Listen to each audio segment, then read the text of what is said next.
ভারতের ভূপ্রকৃতি এতটাই বৈচিত্র্যময় যে এটাকে একটা বিশাল ক্যানভাসের মতো ভাবা যেতে পারে। হ্যাঁ, আর আমাদের আজকের মূল লক্ষ্য বা মিশন হল ভারতের এই সুবিশাল ভূপ্রকৃতিকে খুব সহজভাবে বোঝা, বিশেষ করে এর সবচেয়ে উত্তরের যে দুর্গম অঞ্চলটি আছে সেটা সম্পর্কে বিস্তারিত জানা। তো এই আলোচনাটা শুরু করার আগে আমাদের বুঝতে হবে যে ভূমিরূপের বৈশিষ্ট্যের ওপর ভিত্তি করে ভারতকে প্রধানত ৫টি ভূপ্রাকৃতিক অঞ্চলে ভাগ করা হয়। হুম শ্রোতারা এই মুহূর্তে নিজেদের কল্পনায় একটা মানচিত্র বা স্লাইড ভেবে নিতে পারেন। ধরুন স্লাইডের বাদিকে ৫টা বিভাগের নাম পরপর লেখা আছে, আর ডান দিকের মানচিত্রে সেগুলো সুন্দর করে চিহ্নিত করা। হ্যাঁ, দারুণ একটা ভিজুয়াল। তো এই ৫টা প্রধান বিভাগ হল: ১. উত্তরের পার্বত্য অঞ্চল, ২. উত্তরের সমভূমি অঞ্চল, ৩. উপদ্বীপীয় মালভূমি। আর ৪ নম্বর হল উপকূলীয় সমভূমি, এবং ৫ নম্বর হচ্ছে আমাদের দ্বীপপুঞ্জগুলো। একদম। তবে আজকে আমাদের এই অডিও ক্লাসের সম্পূর্ণ ফোকাস থাকবে শুধুমাত্র প্রথম বিভাগটির ওপর, মানে উত্তরের পার্বত্য অঞ্চল। ঠিক। এবার ধরুন আমরা আমাদের কল্পনার দ্বিতীয় স্লাইডে চলে গেলাম। এই উত্তরের পার্বত্য অঞ্চলটা ভারতের একেবারে উত্তর দিকে ঠিক একটা ছাদের মতো অবস্থান করছে। আসলে মানচিত্রের দিকে একটু ভালো করে তাকালেই বোঝা যায় কেন একে ছাদ বলা হচ্ছে। এটি ভারতের সর্বাধিক উঁচু ভূপ্রাকৃতিক অংশ। মানে উত্তর পশ্চিমে পামির গ্রন্থি থেকে শুরু করে একেবারে পূর্ব দিক পর্যন্ত এটা বিস্তৃত। তো আমাদের কাছে থাকা তথ্য অনুযায়ী উত্তরের এই পার্বত্য অঞ্চল মূলত 4টি সমান্তরাল পর্বতশ্রেণী নিয়ে গঠিত, মানে কারাকোরাম, লাদাখ, জাস্কার এবং হিমালয়। হ্যাঁ, স্লাইডের ডান দিকের মানচিত্রে যদি আমরা এই 4টে পর্বতশ্রেণীকে আলাদাভাবে হাইলাইট করি, তাহলে প্রথমেই আসবে কারাকোরামের নাম। পামির থেকে পূর্বে প্রায় ৮০০ কিলোমিটার দীর্ঘ এই পর্বতশ্রেণী। এর আরেকটা নাম আছে না? কৃষ্ণগিরি বলা হয় একে, তাই তো? হ্যাঁ, ঠিক বলেছেন। আর এখানেই রয়েছে ভারতের উচ্চতম এবং পৃথিবীর দ্বিতীয় উচ্চতম শৃঙ্গ গডউইন অস্টিন, বা যাকে আমরা K2 বলে বেশি চিনি। উচ্চতা প্রায় ৮,৬১১ মিটার। বাবা, বিশাল ব্যাপার। আর সিয়াচেন হিমবাহও তো এই কারাকোরামেরই অংশ। একদম। সিয়াচেন ভারতের বৃহত্তম হিমবাহ, প্রায় ৭৫ কিলোমিটার দীর্ঘ।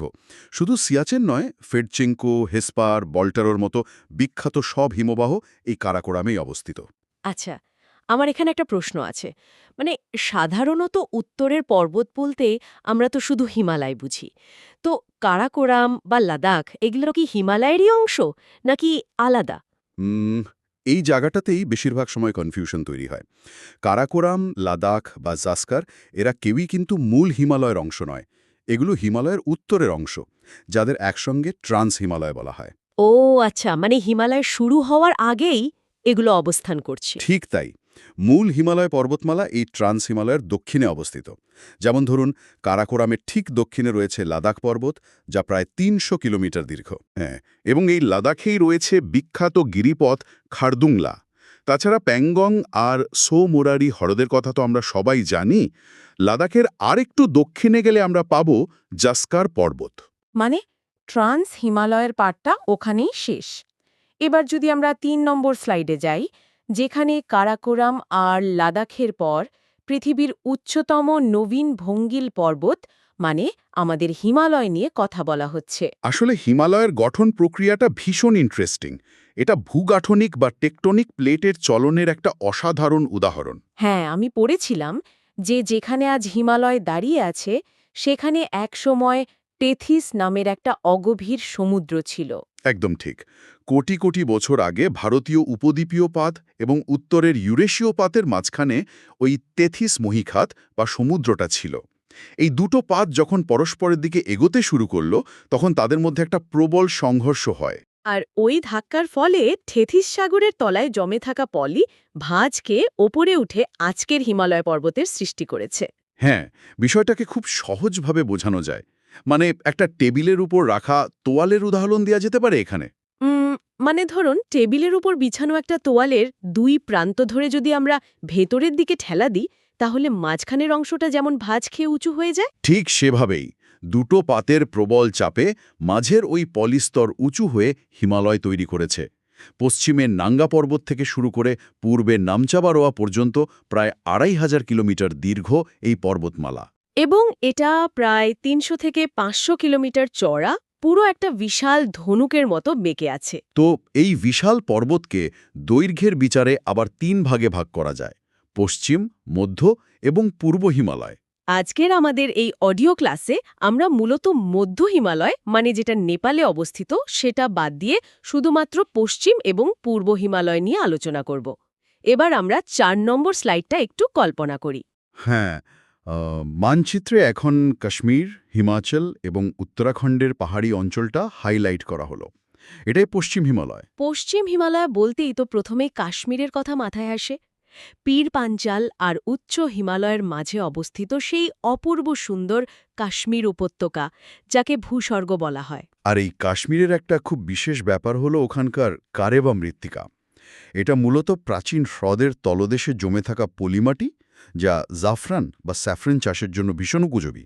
ও আচ্ছা, মানে ডাল বা উলার হ্রদের মতো হ্রদগুলোর জলে কি পলি জমেছিল? ঠিক তাই। ডাল বা উলার হ্রদ তো সেই প্রাচীন বিশাল হ্রদগুলোরই অবশিষ্ট অংশ। কাশ্মীরের নিচেই রয়েছে হিমাচল আর কুমায়ুন হিমালয়। হ্যাঁ, মানে কুলু বা কাংড়া উপত্যকার মতো চমৎকার জায়গাগুলো, আর রোটাং, বড়লাচালার মতো গুরুত্বপূর্ণ গিরিপথগুলো তো এখানেই। একদম। তাছাড়া কুমায়ুন হিমালয়ের নন্দাদেবী, কামেট, কেদারনাথ, বদ্রীনাথের মতো বিখ্যাত শৃঙ্গগুলোও রয়েছে। আচ্ছা, আমার এখানে একটা খুব অদ্ভুত কৌতূহল হচ্ছে।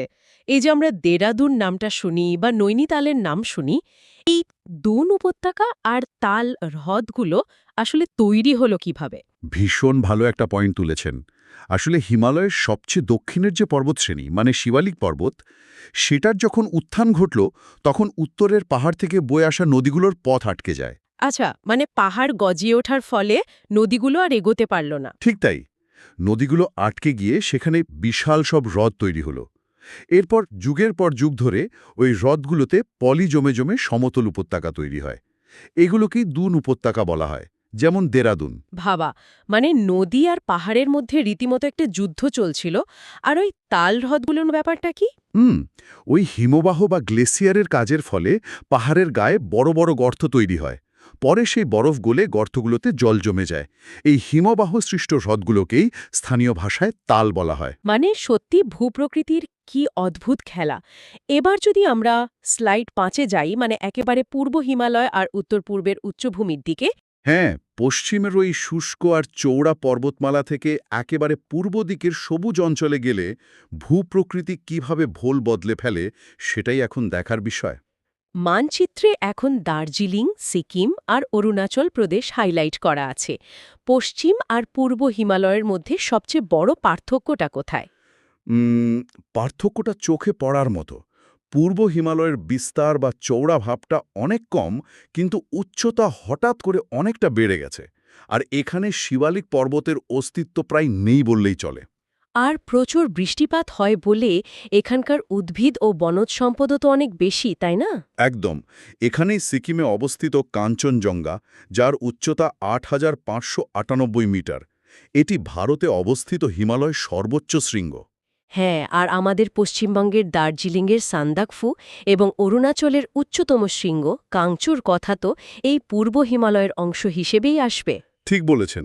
তবে পূর্ব দিকে যাওয়ার পর একটা অদ্ভুত জিনিস দেখা যায়।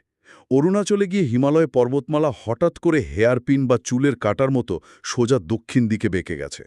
ও, এটাকেই কি ভূগোলের ভাষায় সিনট্যাক্সিয়াল ব্যান্ড বলা হয়? হ্যাঁ, একদম ঠিক। এই দক্ষিণ দিকে নেমে আসা পাহাড়ের সারিকেই আমরা পূর্বাঞ্চল বা উত্তর পূর্বের পাহাড় বলে থাকি। এখানেই পাটকাইবুম, নাগা পাহাড়, মিজো পাহাড় ইত্যাদি অবস্থিত। আচ্ছা, একটা কথা বলুন তো, মেঘালয় মালভূমির ওই গারো, খাসি, জয়ন্তিয়া পাহাড়গুলো, ওগুলোও কি তাহলে এই পূর্বাঞ্চল বা হিমালয়েরই অংশ? উম, না, এটা কিন্তু একটা মস্ত বড় ভুল ধারণা। মানচিত্রে দেখে হিমালয়ের গায়ে লাগানো মনে হলেও মেঘালয় মালভূমি আসলে হিমালয়ের অংশ নয়। তাই নাকি? তাহলে ওটা কোথা থেকে এলো? আসলে ওটা আমাদের উপদ্বীপীয় মালভূমির অংশ। আরও নির্দিষ্ট করে বললে ছোট নাগপুর মালভূমিরই একটা বিচ্ছিন্ন টুকরো। পরে মালদা গ্যাপের মাধ্যমে ওটা মূল ভূখণ্ড থেকে আলাদা হয়ে গেছে। মানে সত্যি, ভূপ্রকৃতি সবসময় আমাদের চমকে দেয়। আচ্ছা, আলোচনার একদম শেষ পর্বে এসে একটা খুব সাধারণ ভ্রান্ত ধারণা বা মিসকনসেপশন নিয়ে কথা বলা দরকার। হ্যাঁ, অনেকেরই একটা ধারণা থাকে যে পর্বতমালা মানেই সেটা পাথর দিয়ে তৈরি কোনো চিরস্থায়ী জিনিস, আর এর গঠন বোধহয় লাখ লাখ বছর আগেই পুরোপুরি শেষ হয়ে গেছে। কিন্তু আমরা তো দেখলাম হিমালয় একটি নবীন ভঙ্গিল পর্বত। একদম। ভারতীয় আর ইউরেশীয় পাতের চলন কিন্তু আজও থেমে নেই, সেটা আজও অব্যাহত। এই দুটোর চাপের ফলে হিমালয় পর্বতের উচ্চতা আজও ধীরে ধীরে বৃদ্ধি পাচ্ছে। তাই হিমালয় কোনোভাবেই কোনো মৃত বা স্থির ভূমিরূপ নয়। এটা একটা জীবন্ত পর্বতমালা। তো আজকের এই ক্লাসের শেষে পুরো বিষয়টাকে একবার স্মৃতি রোমন্থন বা রিভিশন করার জন্য আমরা নিজেদের ৩টি ছোট প্রশ্ন করতে পারি। শ্রোতারা মনে মনে এর উত্তর ভেবে নিতে পারেন। হ্যাঁ, দারুণ হবে ব্যাপারটা। ১ নম্বর প্রশ্ন, ভারতের সর্বোচ্চ মালভূমি কোনটি? ২ নম্বর, কাশ্মীর উপত্যকা কোন দুটি পর্বতশ্রেণীর মাঝে অবস্থিত? আর ৩ নম্বর প্রশ্ন হল, শিবালিক পর্বত ওঠার কারণে উত্তরের নদীগুলোর গতিপথ আটকে গিয়ে যে সমতল উপত্যকা তৈরি হয় তার নাম কি? আশা করি আজকের আলোচনা থেকে এই উত্তরগুলো সবার কাছেই পরিষ্কার হয়ে গেছে। বিদায় নেওয়ার আগে আজকের এই আলোচনার সূত্র ধরেই একটা ভাবনার বিষয়ে রেখে যেতে চাই। নিশ্চয়ই। ভূগোলের জ্ঞান তো শুধু বইয়ের পাতায় আটকে থাকলে চলে না। একদমই তাই। হিমালয় শুধু পাথর আর বরফের স্তূপ নয়, এটি ভারতের জলবায়ু, নদী এবং জীবনযাত্রার প্রধান নিয়ন্ত্রক। কিন্তু একটু ভেবে দেখুন তো, যদি বিশ্ব উষ্ণায়ন বা গ্লোবাল ওয়ার্মিংয়ের ফলে সিয়াচেন বা বাল্টারোর মতো বিশাল হিমবাহগুলো দ্রুত গলতে শুরু করে, তাহলে কি হবে? উম, ভীষণ চিন্তার বিষয়। ওই হিমবাহগুলোই তো উত্তর ভারতের প্রধান নদীগুলোর জলের উৎস। ঠিক, এই নবীন ভঙ্গিল পর্বতের কোলে জন্ম নেওয়া অসংখ্য নদী আর সেই দুন উপত্যকাগুলোর ভবিষ্যৎ তাহলে কি হবে? এটি এমন এক প্রশ্ন যা শুধু ভূগোল বইয়ের বাইরে গিয়ে আমাদের মানব সভ্যতার ভবিষ্যৎকেও ভাবতে বাধ্য করে। আজকের মতো আমাদের আলোচনা এখানেই শেষ করছি। সবাই ভালো থাকবেন, চারপাশের ভূপ্রকৃতিকে নতুন চোখে দেখতে থাকবেন।